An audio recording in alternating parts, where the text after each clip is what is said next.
Hey everybody, this is John Franklin Reviewer and I'm here to do a ranking video. It's been a while since I've done one here. I'm going to do the Nightmare on Elm Street with Freddy Krueger. Well, let's just jump right into it here. So number 9 for me is going to be A Nightmare on Elm Street Part 2. I gotta be honest, the only good things I could say about this movie is I love the way it opens up on a school bus, and the love interest Lisa is probably the best actress in this whole movie. Everybody else, including Freddy Krueger and your main character Jesse, I pretty much almost didn't give a fuck about it. In my opinion, the worst Robert Englund of them all there. I just thought it was very odd. I thought it was directed odd. It was definitely a strange story. You know, the whole thing of him Freddy coming into the real world, no, it felt odd. And honestly, the way that it ends with Freddy Krueger being pretty much a big pussy, like the last 2-3 minutes of the film there, boring, and it was a chore for me to kind of get to. Okay, moving on to number 8, and this is going to be A Nightmare on Elm Street, the remake. Not a fan of this one. I know a lot of people are not fans of this one here.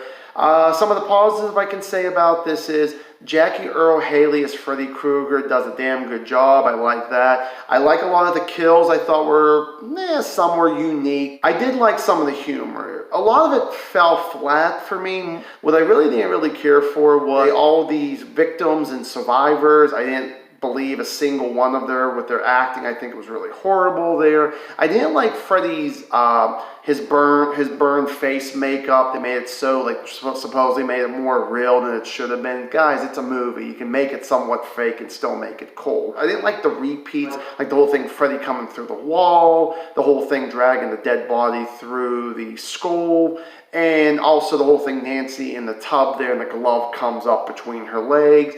I don't know, this is supposed to be tribute, and to me I just thought it was like lazy writing. This one's a pretty boring one too. Maybe it's not as much of a chore like part 2, but for me, yeah, it kind of feels that way. Moving on from that one to number 7 is going to be Wes Craven's New Nightmare. Now, I think there's a lot of people that really do enjoy this movie, and they probably would put it a little bit higher on the list here, but for me, I think this is a good spot for it. I'm not a big... So what I really do liked about this movie was, I definitely said, I think everybody did a damn good job with the acting on this. I thought that was really cool. I definitely think that was, bringing back the more serious, scary Freddy, and he definitely was fucking scary in this one for sure. I gotta be honest, gotta give Wes Craven a lot of credit. Him coming back to direct this one, kind of a bookend from the first one to this one, I thought was really good. Heather Langenkamp coming back as Heather. I really liked the story. I like Robert Englund in it here. I thought it was really cool. But what I really didn't like about it was they did some recycling on the deaths. Her husband, Chase, pretty much dies the same way Dan dies in A Nightmare on Elm Street Part 5. And then the babysitter, Jolie, dies the same way Tina did in the very first Nightmare on Elm Street. I didn't really like Freddy's look in this. And the way he dies, it's pretty much a whole Hansel and Gretel story there where Freddy Krueger's like the witch and gets burned. Okay, moving on to number 6 is going to be A Nightmare on Elm Street Part 5. So what is it that I liked about this one? Well, I just mentioned this with Wes Craven's New Nightmare, and that was about Dan's death. I think was probably the best thing about that, almost the entire movie there. Alice still does a good job coming back. This is her second time. Freddy versus the comic book guy, I think, was a really cool fight there. I didn't really like the way that the comic book guy dies and all that. I think it was kind of a weak death on that one. Almost anybody else in this movie, I didn't care for them. I didn't like them. I didn't care if they lived or died, except like Alice and Dan and all that. A lot of them, like I said, I really wasn't too thrilled with. Their acting was pretty bad. Story was very slow too. And then with Freddy Krueger, I didn't like his look in this one either. And also the way that he comes back through an unborn baby, which is actually Alice's baby. Not as bad as another one that I'm going to be coming up with. I think slightly better than this one here, and we'll talk about that here in a moment. Moving on from there, we're going to be going on to number 5, and that is A Nightmare on Elm Street Part 4.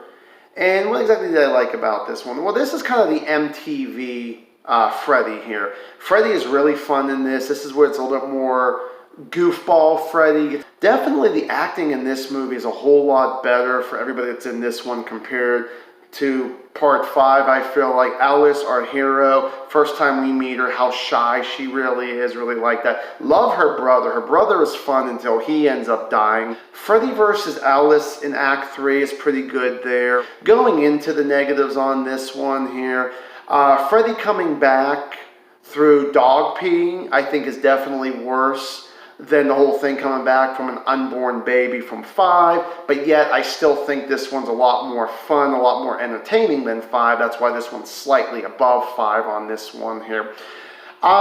Kincaid and Joey dying very early in the film, that was really quick, I thought, really shocking for them. Freddy's death himself, I hated his death on that, so I really wasn't too thrilled with that, where he looks himself in the mirror. Moving on from there, we're at number 4, my good people, and this is where a lot of people are not a fan of, and this used to be my all-time favorite movie, just because I used to watch this movie more than any other one, so there was a huge nostalgia for me on this one, and that is Freddy's Dead. That's right, a lot of people are not fans of this one. My opinion, I think Freddy Krueger is really cool in this. Yes, he goes a lot more sillier than he does in Nightmare on Elm Street Part 4, but I like the silliness of it. Acting is pretty decent from most of the people in this movie here. I actually do like the whole Looney Tunes references and all that kind of stuff. I kind of like those whole almost like Acme, you know, instead of it blowing up in Freddy's face, it blows up in your victims' faces, which I thought was kind of cool there. I like the Johnny Depp cameo. I thought was really cool there. Love the one-liners. You know, if you've seen the movie, the whole thing, one of my all-time favorites, and it's not even from Freddy Krueger, it's from Carlos here. It's the map says we're fucked. Love that. Definitely like Carlos's death. Now, some of the stuff I really didn't like about it was I didn't feel sorry one bit for Freddy Krueger when he was, you know, like in elementary school. I didn't feel bad that he got himself whipped by his father, played by Alice Cooper, and all that there. And then there were just some really strange characters that I don't even know if they really needed to actually be in it or not. But you had like a teacher who was talking to himself, or supposedly to students, a nanny talking to invisible children. I don't know. There was just, when you threw them in, and also Roseanne Barr and Tom Arnold were in it and all that, quick cameo on that.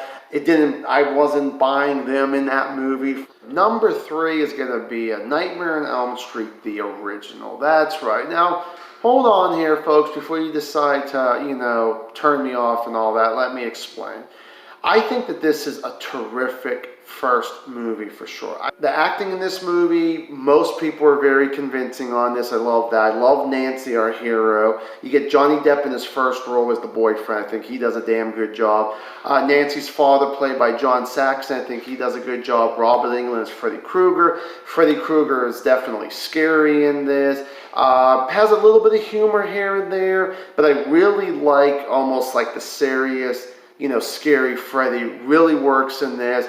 I love the whole thing, you know, with Freddy's tongue on Nancy's phone and says, "I'm your boyfriend now," and all that. I love all that kind of stuff. By the way, great story, directed very well, written really well here. I love that. Now on to the negatives. I didn't believe Nancy's mother. You know, her acting was not convincing, all that. And then the whole Traps for Freddy, it felt so like Three Stooges. But like I said, this is a terrific, great movie. I just have 2 other ones that I really like a little bit better. And on to number 2, and that is going to be A Nightmare on Elm Street Part 3.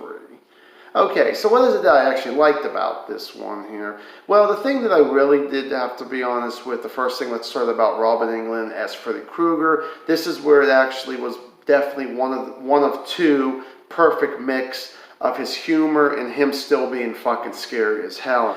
I like the acting. A lot of people did a damn good job in this one. If not everybody actually did a pretty good job.